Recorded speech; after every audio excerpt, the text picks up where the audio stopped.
मार्गे चालता आचरण चाले यज्ञ घडती पावला पावले.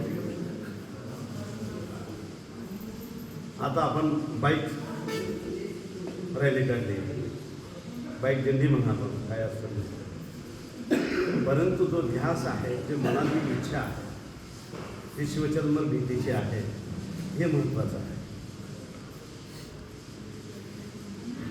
तो उभा आहे, तो कोणासाठी उभा आहे? वाट पाहे उभा भेटीची आवडी कृपाळू तातडी उजागड. तो कोणाची वाट पाहतोय? त्याचं कोण येणार आहे? भक्त येणार आहे. भक्तासाठीच तो उभा आहे. तो कोणासाठीही उभा नाही, तो फक्त भक्तासाठी उभा आहे. आणि उभा या स्थितीत आहे, जे जे मागू येते अर्थ त्याची पूर्वी मनोरथ, ऐशी देऊनी अपार शेवटी करीत उद्धार. तो देण्यासाठी उभा आहे, आपण घेण्यासाठी पात्र झालं पाहिजे, एवढीच त्याची किमान अपेक्षा आहे. कारण जी भक्ती आहे ती भक्ती फक्त मृत्यू लोकातच मिळते. भक्ती प्रेमाचा भुकेला म्हणून मृत्यू रुखी आला. त्याला भक्ती प्रेमाची भूक आहे, ती भागवण्यासाठी तो मृत्यू लोकात येतो. अर्थात त्याचं इथे काहीच नाही.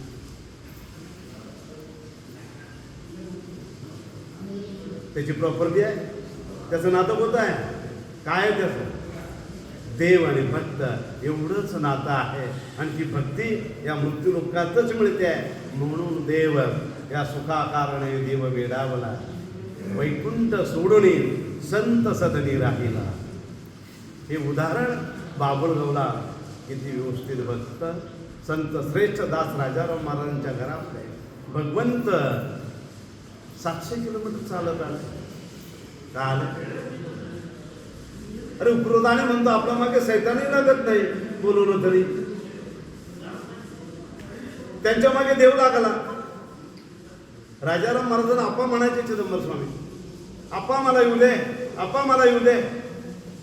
असे देवाने म्हणावं, किती भाग्यस्वरी महाराज. आणि का आले याचं कारण, माझे घेतले द्वारेन बेटी द्यावी बा सगुण, तुम्ही ठेविले गहाण देवा पुढे चरण, व्याज देतो प्रेमनामे खत लिहून दिले तुम्ही, धनको नाम दास किंकर रणको नाम चिदंबर. मी धनवान आहे, तू कर्जदार आहे. एखादा सावकार एखाद्याला घरामध्ये त्यांनी पैसे दिले नाही तर त्याला घरात डांबून ठेवतो. तद्वत राजाराम महाराजांनी भक्तीचं एवढं कर्ज भगवंतावर चढवलं की भगवंताने 1000 वेळा म्हणावं, अरे माग, काहीतरी माग. तरी देवाने राजाराम महाराजांनी देवाकडे काहीच नाही. म्हणून देवाला ऐकावं लागलं. देव कोणाचं ऐकतो? फक्त भक्तीचंच ऐकतो, तो कोणाचंच ऐकत नाही. आणि भक्तीचं उदाहरण म्हणजे देव किती अगतिक असावा. सौंदत्य मलप्रभा नदी तीरी संवाद चालू आहे. राजाराम महाराज आणि चिदंबर स्वामी उभे आहेत. आणि त्यावेळेला चिदंबर स्वामी म्हणतात, मी तुला मूर्ती निर्माण करून देतो. देवा कशाला मूर्ती करता तुम्ही? मला काय कारण आहे मला मूर्ती करायची? माझ्या अंतःकरणात तुम्ही आहात, माझा ध्यास तुम्ही आहात, मला मूर्तीची आवश्यकता नाही. राजाराम स्पष्ट सांगितलं. त्यावेळेला चिदंबर स्वामी उत्तर देतात, आपण मृत्यू लोकांमध्ये काही कार्य करण्यासाठी आलेलो आहोत. आपण संसारिक जीव नाही आहे. आलो आणि गेलो. आपलं येण्याचं काही कारण नाही आणि जाण्याचं काही कारण नाही. आपलं सगळं विनाकारण आहे. तसं संतांचं नाही आणि भगवंताचंही नाही. ते कारणासाठी येतात आणि कारण संपल्याबरोबर निघून जातात. कुठलाही लोभ न ठेवता. देवा काय, मी तुला मूर्ती निर्माण करून देतो, ज्याच्या दर्शनाच्या योग्य लोकांचा उद्धार होईल. आणि तू अभंग निर्माण कर, ज्याच्या वाचनाने लोकांचा उद्धार होईल. अशी कार्य आपल्याला करावी लागेल. तर मृत्यू लोकात आल्याचं कुठेतरी आपलं कारण सार्थकी लागेल, अन्यथा विनाकारण होईल. आणि मग राजाराम महाराज म्हणतात, तशी देवा तुमची इच्छा. बघ म्हणे, मला प्रभेच्या तीराकडे बघ, प्रवाहाकडे बघ. त्यावेळेला प्रभाच्या विरुद्ध दिशेला शिला वाहत आहे. आणि राजाराम महाराजाने भगवंताला विचारलं, देवा मी जन्मजन्मांतरातला बरोबर आहे. मी पाण्यावर पिंड तरलेले पाहिलेले आहेत, पाण्यावर दगड तरलेले मी पाहिलेले आहे, परंतु प्रभाच्या विरुद्ध दिशेला चिर वाहत आहेत. याचं कारण काय? त्यावेळेला चिदंबर स्वामी म्हणतात, हा कलियुग असा वाहणार आहे आणि मी असंच वाहणार.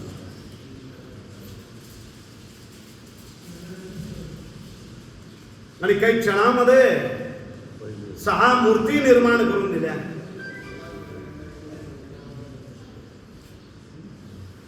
आणि मूर्ती निर्माण झाल्यानंतर 2 वर्ष मूर्ती मलप्रभा नदी तिथे राहिल्या.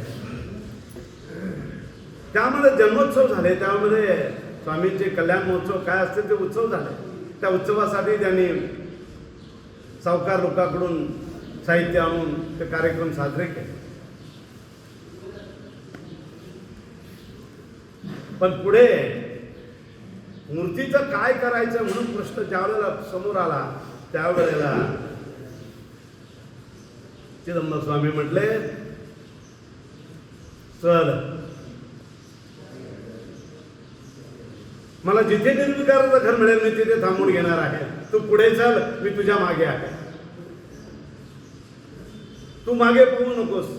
जिथे तू मागे पाहशील तिथे मी मृत्यूरूप होऊन जाईल. मग जबाबदारी तुझी असेल. आणि या पद्धतीने ते सौंदर्यवरून निघाले.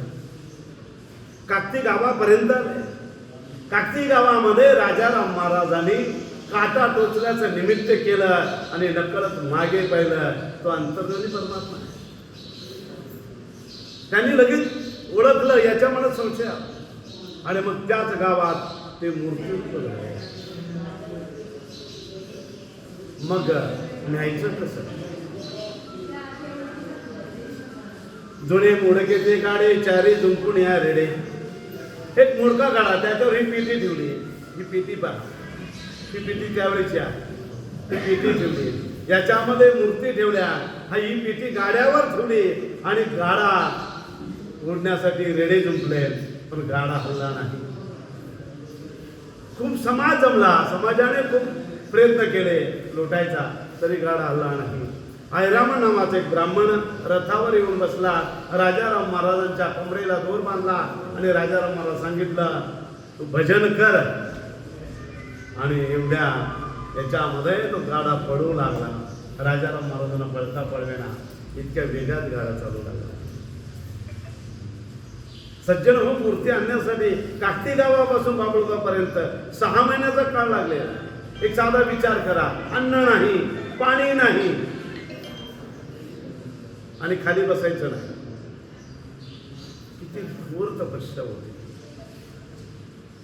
6 महिने झोप नाही महाराज. खाली बसायचंच नाही, झोपायचा प्रश्न काला होते. आणि अशा परिस्थितीमध्ये ते बाबुळगावला आले. इथे त्या रथाच्या बाहेर मूर्ती काढल्या आणि राजाराम महाराज थके हात पाव गलरही काया अखेन बळते रे चिदंबरा कालो पकडो धीर. देव राजाराम महाराजांनी जमिनीवर अंग टाकून दिलं. त्यांच्या घरासमोर देव आले आणि त्यांनी जमिनीवर अंग टाकलं. देवा, आता शक्ती नाही, पण बटन टाकावाने लाईट लागलं. तद्वत स्वामीने हात धरला. स्वामीने हात धरल्याबरोबर राजाराम महाराज, देवा मला खूप छान वाटू लागलाय, मला मी फार फ्रेश झालोय म्हणे. आता काही अडचण नाही, माझा थकवा गेला. आणि त्यावेळेला चिदंबर स्वामी म्हणतात, चल आता मी तुला तुझ्या घरात घेऊन जातो.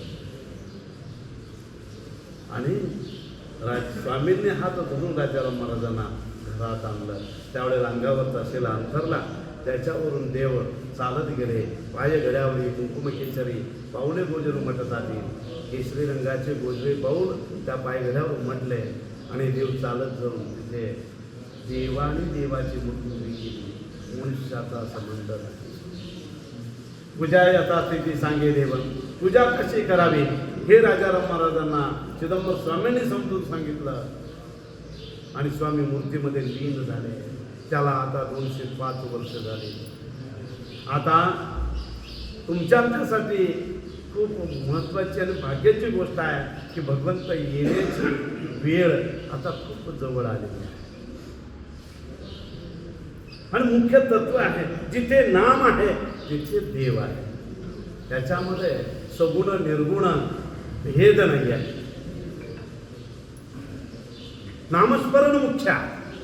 जिथे शिवचिदंबर आहे तिथे तो आहे हे सांगायला ज्योतिषाची गरज नाही. आणि तो अनुभव तुम्हाला तिथे येणार आहे. तो अनुभव त्यावेळेला तुम्हाला काही भासणार आहे, तुम्हाला काही वाटणार आहे, तुम्हाला जाणीव होणार आहे काहीतरी होत आहे.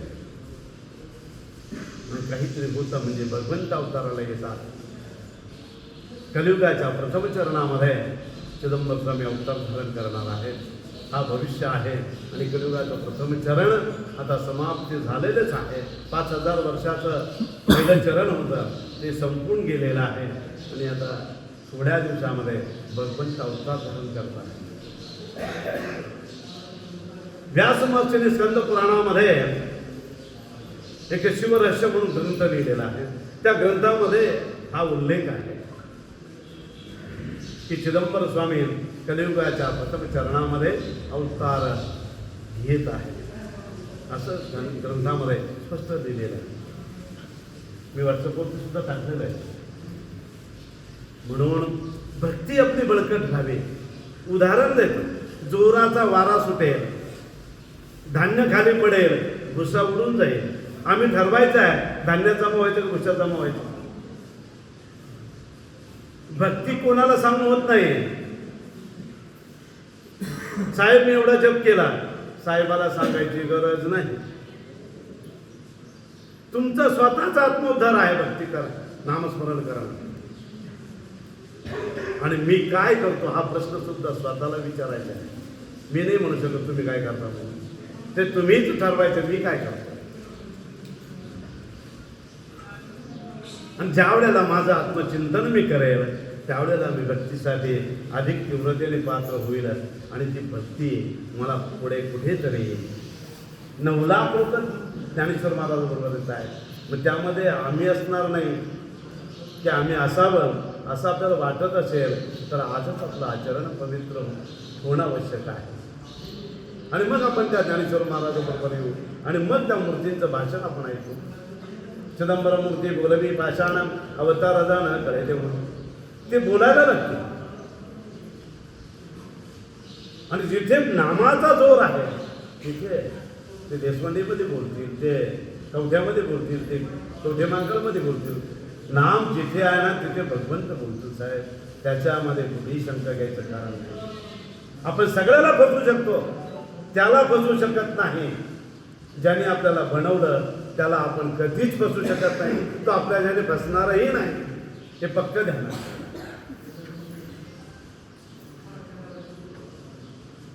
कारण जिथे कुणी पाहत नाही तिथे तो पाहतो. तो प्रत्येक कणाकणात भरलेला आहे. त्याचं एक उत्तम उदाहरण मला देतो. राजाराम महाराज आणि लिंबाजी हिरडे चिदंबर स्वामींच्या भेटीसाठी निघाले आणि चालताना नागपूरपासून पंढरपूरपर्यंत येताना मध्ये जंगलाचा भाग लागला आणि जंगलामध्ये एक गवताची विहीर होती. गवताने झाकलेली विहीर होती. आणि गवत घोड्याला चालता येईना म्हणून राजाराम महाराज म्हटले तुम्ही खाली उतरा. राजारामची पत्नी खाली उतरली आणि गवतात विहीर न दिसल्यामुळे त्या विहिरीमध्ये राजारामची पत्नी पडली आहे. त्या विहिरीमध्ये शिवचिदंबर स्वामी प्रकट झाले आणि हातावर घेऊन बाहेर आले.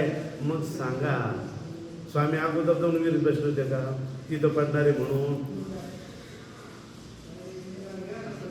कणाकणात तो भरलेला आहे. तो भक्ती कोण प्रगट होतो ही त्याची ख्याती आहे. तो इथे नाही तिथे नाही असं म्हणायचं कारणच नाही. तो कुठे नाही अशी जागाच नाही.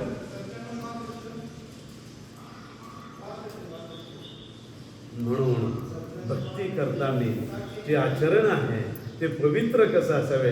कुणाचाही अपमान माझ्याकडून होऊ नये, कुणाचा अनादर माझ्याकडून होऊ नये.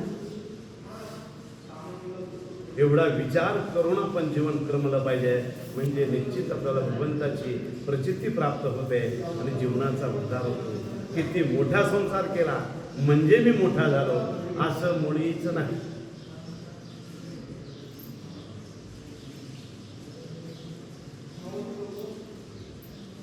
दुःख पडता काही देवा देवा करशी कैसा विसरतोची क्षणा माझी. येथील वा येथे रा ह्या संसार काय बरोबर घेऊन जाशी. देह तू येते पडे लाजीरवाणे दुःख ये भोगणे बहुत पुढे. दास म्हणे होई सावध अंतरा नाम चिदंबर आठवावे. संकट बनतो व्यंकटरमणा असं होता कामा नाही. संकट आलं चिदंबरा चिदंबरा चिदंबरा. संकट गेलं की चिदंबर गेला असं मुळीच होता कामा. सर्व काळ तुझे ध्यानी चित्त ठेवी चक्रपाणी. सर्व काळच त्याचं ध्यान करायचं. श्वास घेता चिदंबर श्वास सोडता चिदंबर. ही स्थिती आपली झाली पाहिजे आणि त्या स्थितीला गेल्यानंतर आपल्याला निश्चित प्रचिती पाहायला मिळते. तुम्हाला किती लोकांना अनुभव आले असतील पण ते अनुभव ही तुमची श्रद्धा दृढ होण्यासाठी खूप आवश्यक आहे. अशाच ठिकाणी तुम्ही आलात आणि चिदंबर मूर्ती पाहे कदा डोळ्याने पाहावे मस्तक ठेवावे उद्धरवणी जावे याची जन्मी. एकदा या डोळे भरून पहा नतमस्तक व्हा आणि याच जन्मात उद्धार करून घ्या. अशा स्थानावर तुम्ही आलात याबद्दल तुमचे धन्यवाद आहे. आणि मी तुमच्या गुरूंना विचारतोय की आता 5:55 राजाराम महाराज जयंती आपण साजरी करणार आहोत तर तोपर्यंत वेळ आहे का? जयंतीला वेळ नाही. जयंतीला काही वेळ नाही. गाड्यांवर लोक आले बाहेर. अच्छा काय प्रॉब्लेम नाही.